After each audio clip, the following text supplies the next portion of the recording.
Weight gain and menopause. Why is it happening? It's actually happening for the same reason that weight gain happens at any point in your life. And weight gain happens when you're eating more calories than your body needs. Now, why it really happens with menopause is because that point in our life, we're definitely starting to feel the effects of aging.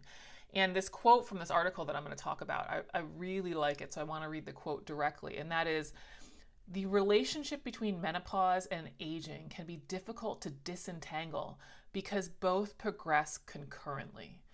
So, as you're getting older and feeling the effects of just aging, menopause is also happening. So, you're feeling these hormonal shifts, which have an effect, and I'll talk about them, but the body is still aging at the same time. So, to understand what's happening from aging versus the hormonal shifts can be hard, especially when you're going through it, because it feels just sort of like, oh, it must be the hormones. But no, the weight gain is actually because of the aging part of this. You need less calories as you age. You need less calories as you age because your muscle mass starts to decline, and also the capacity of all of your organs start to decline. This is a really cheery topic, I know, but the body needs fewer calories. If everything's not operating at the same level and you don't have as much muscle mass, you don't need as much food. Which means if you continue to eat as you've always done, you will gain weight. This is why weight gain is so common in the US, because people just keep eating as they've always done. And guess what? You need less calories as you age. So that's why we have weight gain. Now, for women, I think the challenge is more difficult because they start the process needing fewer calories. Like women on average are closer to 2,000 calories, men on average are closer to 2,500 calories. And then as they start to age, those totals come down. Now you might think, well, isn't it just relative? Like, the woman has to cut back by 10% and the man has to cut back by 10%. Yes, you're right, it is relative. But when you think about our modern food environment and how much these foods, these calorically dense foods, pervade our environment, when you have a lower total budget to work with, it's harder to fit fun in, right? Like if you can only get 1,800 calories in a day where, the husband has 2,300 calories, 500 calories is basically a meal. So even though they might only have to cut back both by 200 calories to maintain their weight, when you live in a modern food environment where food is such a part of culture, where snack food is so calorically dense and tasty, yes, the budgeting process is more difficult for women. Now, I have a feeling some of the women are probably thinking, well, this is interesting because I think there's something to these hormones. And you are right. There is something to these hormones. They definitely are changing things, but they're not changing why it's occurring. What they are changing is where it's occurring. So typically women put on weight in their hips and their thighs, where men tend to put on weight around their stomach.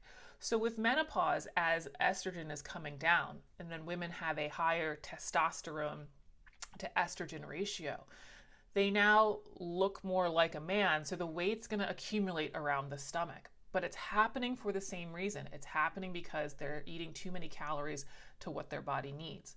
The hormonal changes also make it more difficult to put on muscle mass. So you can think about it as there's a little bit less return on investment when you go to work out, that you won't see those changes as quickly as when you were 25.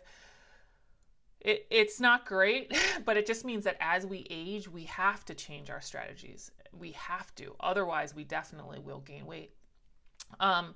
This is a big part of my masterclass. This video was not meant to be a pitch at all, but I've worked with many of these clients, and believe me, it's going to come down to tracking your intake and getting tighter on your diet. Like tips and tricks aren't going to work anymore. You have to get really deep into the data on your diet and understand where this weight is coming from. And when you do that, it will be very clear. It's just not an easy process, nor a process that many of us want to do.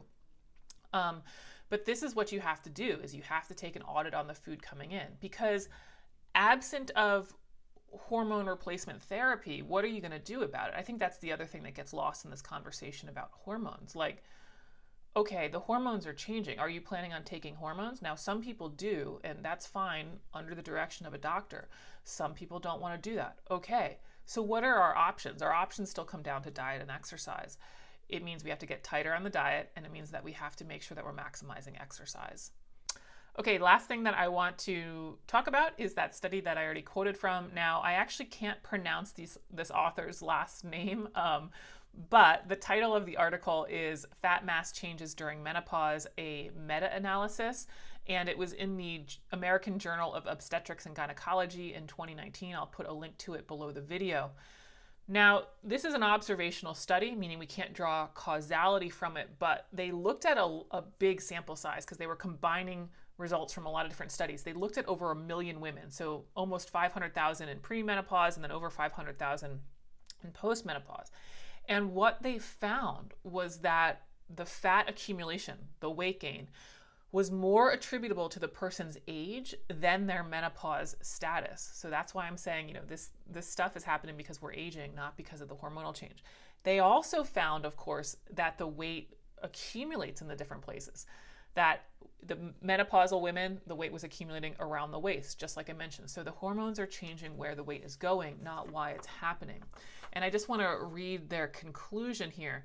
The change in fat mass quantity between premenopause and postmenopausal women was attributable predominantly to increasing age. Menopause had no significant additional influence. Wow. It's still going to come down to getting tighter on the diet and also making sure that we're maximizing that exercise component. That's the good news. You definitely still have control of this. It just means that you need to have more control on it than you do now or that you've had to use historically.